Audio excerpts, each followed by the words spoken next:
சிறிய விளக்கும் பெரிய காற்றும்.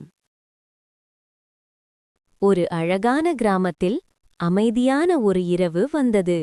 எல்லா இடங்களிலும் இருள் மெதுவாக பரவியது. காற்றும் சத்தமில்லாமல் அசைந்து கொண்டிருந்தது. அந்த வீட்டின் முன் ஒரு சிறிய எண்ணெய் விளக்கு மெதுவாக ஒளி வீசிக் கொண்டிருந்தது. அது சிறியதாக இருந்தாலும் அதன் ஒளி மிகவும் வெப்பமாக இருந்தது.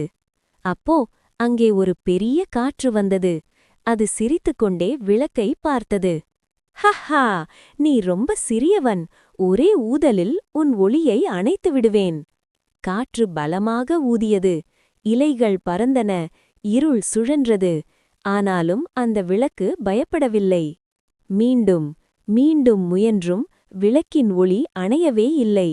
இறுதியில் காற்று சோர்ந்து போனது. சிறிய விளக்கு இன்னும் பிரகாசமாக ஒளி வீசியது. அமைதியும் நம்பிக்கையும் அங்கே நிறைந்தது. நீதி பயப்படாமல் முயன்றால் நாம் எப்போதும் ஜெயிப்போம்.